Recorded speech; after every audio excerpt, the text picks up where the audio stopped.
Assalamualaikum sahabat setiap Sleman rumahan dimanapun berada.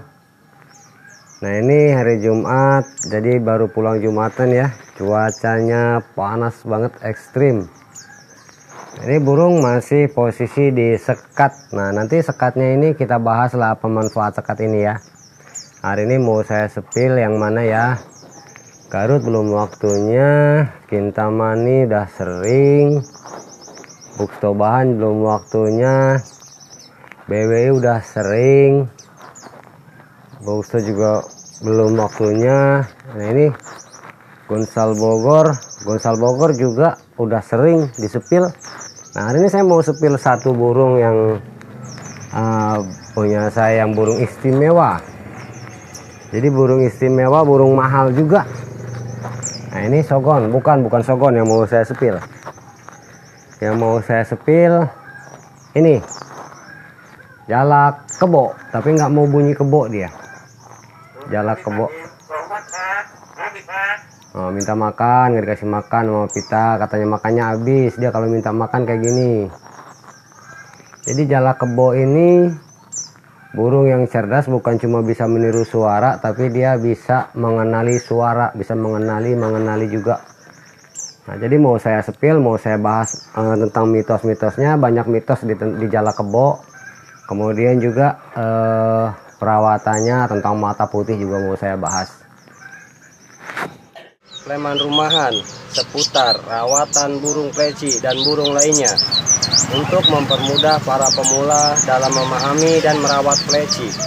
Mari ramaikan Sleman rumahan agar dunia pleci makin diminati. Jangan lupa like, share, dan subscribe.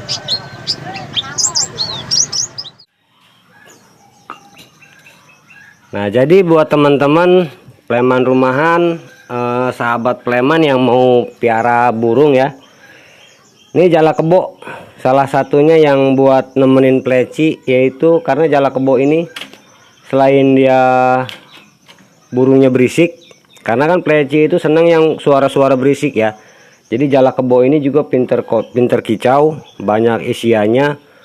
Kemudian juga dia bisa ngomong juga.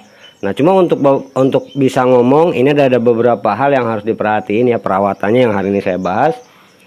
Yang pertama, burung jalak ini kalau mau bisa ngomong ini harus dari lolohan. Jadi sejauh ini saya beberapa kali nyoba ya burung jalak beli dari Om Yokan yang udah anakan, kemudian yang udah dewasa. Bahkan malah salah satu yang saya kesal itu dia bukannya ngomong, tapi dia asli suara ayam. Jadi semua suara ayam dia bisa, cuma untuk ngomong dia nggak bisa, kicau nggak bisa. Nah, ini dia bisa ngomong, bisa meniru suara. Jadi bukan cuma meniru suara, dia bisa mengenali suara. Kayak misalnya dia bisa suara starter ketika dengar suara motor starter. Nah, jadi pas kita udah ke motor, sebelum kita starter dia udah bunyi duluan. Jadi dia mengenali suara-suara yang udah terbiasa. Kemudian untuk ngomong, ya, ciri khas jalak kebo seperti ini, manggut-manggut. Jadi kalau burung jalak kebo manggut-manggut itu udah dewasa. Nah, jadi fasenya yang pertama, mitos-mitos tentang jalak kebo yaitu mata putih. Nah, jadi kalau mata putih ini sebetulnya menurut saya sih, pengalaman saya sendiri sama aja, baik mau mata putih, mata kuning, itu sebetulnya satu jalak kebo. Jadi mata kebo itu perubahan mata itu tergantung usia. Bukan spesies ini mata putih terus mata kuning, bukan. Nah, ini matanya udah dewasa, jadi dia antara putih semu kuning. Semua jalak kebo yang saya alami ketika ngambil ini dari lolohan juga, itu matanya putih. Dia menjelang dewasa, kemudian matanya mabung pertama dia berubah menjadi kuning. Jadi semu kuning, kemudian setelah mabung ketiga dia ke putih lagi. Nah, jadi mabung kedua ke putih, setelah ketiga dia proses dari putih ke semu kuning. Nah, ketika dia udah semu kuning, jadi ya udah matanya udah tua seperti ini. Jadi antara putih ke kuning-kuningan. Ini menandakan jalak kebo yang udah dewasa. Ini rawatan 1 tahun lebih. Ya, jadi kalau milih jalak kebo buat bisa bicara itu harus dari lolohan. Sepengalaman saya sendiri seperti itu. Kalau dari dewasa susah karena dia adaptasinya. Burung jalak kebo ini salah satu burung yang jenis burung koloni, sama seperti pleci. dia lebih mudah daya tangkapnya. Kalau buat piara pleci, piara jala kebo, bagus juga buat masteran.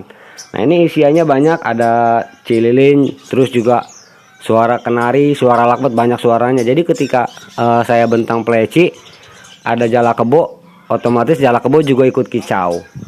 Nah jadi bicaranya ini banyak, dia bisa mengenali juga. Kayak misalnya kalau mengenali ibu, ibu saya dia manggilnya kemudian manggil anak saya manggil AA, banyak dia bicaranya. Minta makan seperti tadi, bilangnya nggak dikasih makan. AA, AA. Jadi dia banyak lah. Jadi manfaat buat jala kebo untuk perawatan. Nah saya pakan jala kebo dari pakainya pakai pur ayam. Jadi ketika kalau pakai pur burung, otomatis dia bakalan teriak-teriak. Jadi karena emosi terlalu birahi terlalu tinggi, ngomongnya kurang, dia cuma teriak-teriak. Yang ada kicau, teriak-teriak. Jadi purnya pakai pur ayam. Nah ini sama sekali dari lolohan pertama sering saya kasih jangkrik, saya kasih ulet. Setelah mandiri, dia makan sendiri, dia nggak pernah lagi saya kasih ulet, nggak pernah lagi saya kasih jangkrik. Jadi dia nggak doyan sama jangkrik. Kemudian kalau untuk perawatan burung ini mandinya, jadi dia ini rutin mandi. Biasanya kalau mandi saya kasih bak buat Tupperware, buat dia mandi di bawah seperti tadi. Atau dia bisa mandi dicepuk sendiri. Cuma kalau mandi dicepuk dia cuma cukup palanya aja. Nah perawatan untuk masteran dia ini sebetulnya kalau untuk burung buat kicau ya tinggal diisi masteran apa yang mau kita isi. Kalau misalnya buat ngomong itu sebetulnya dia sendiri ngelatihnya itu tergantung dari suara yang dia dengar. Jadi kalau dia dengar suara apa dia bakalan mengenali dan lama-lama bisa. Jadi ketika dia udah rawatan dari loloh, naruli alam dia itu nggak ada. Jadi dia itu udah narulinya di teras rumah, dengar suara orang berbicara dia bakalan ikut berbicara. Jadi mengenai potong lidah, kemudian yang lain-lain itu semua kalau buat saya sendiri sebagai mitos lah. Yang jelas dikasih pakan, perawatannya, kemudian jemurnya rutin, pagi jemur, dianginkan. Kalau ini nggak pernah dikerodong, dia nggak bisa di tempat gelap. Jadi ketika mati lampu ke beberapa hari kemarin ya mati lampu serentak daerah Sumatera, ini kita pakai lampu motor. Jadi karena dia ini kalau di tempat gelap gerabakan. Nah yang jelas dia ini bersarangnya di kayu. Makanya ketika ditaruh di kandang kayu seperti ini cepet banget hancurnya. Jadi kayu ini belum lama lah saya ganti. Ini aja udah pada patah rujinya. Ini burung ini terlalu galak. Kalau kandang yang lama itu sampai hancur ya. Jadi beberapa kandang kandangnya itu sampai hancur, dipatung sama dia, tiba-tiba kadang-kadang ada di luar. Nah dia ada di dalam rumah, ada di luar kandang, karena emang kayunya udah pada hancur. Nah cuma kalau jala kebo ini burung yang jinak sebetulnya. Bahkan dia kalau sama ayam, jala kebo itu rata-rata ngelawan kalau sama ayam. Nah cuma sayangnya di sini kan banyak kucing, jadi yang ngeri sama kucing. Makanya mau dilepasin itu kadang-kadang takut sama kucing. Jadi cuma itu aja sih perawatannya kalau buat jala kebo. Nah yang jelas kalau buat pleci, hati-hati, burung ini kan galak. Nah ketika mungkin dijemur, saat jemur berjejer, yang jelas diusahakan ketika jemur jangan terlalu bisa nempel ke kandang. Karena ketika nempel ke kandang burung ini bisa matok, karena bahaya buat pleci. Nah jadi cukup dijejer aja, jangan terlalu dirapot. Kalau buat pleci nggak ada masalah, dia nggak bakalan takut drop mental karena burung lain. Buat pleci aman, justru malah bagus masterannya. Nah mungkin itu aja dari saya buat teman-teman semua. Mudah-mudahan bermanfaat. Wassalamualaikum warahmatullahi wabarakatuh. Oke, duit. Duit. Duit.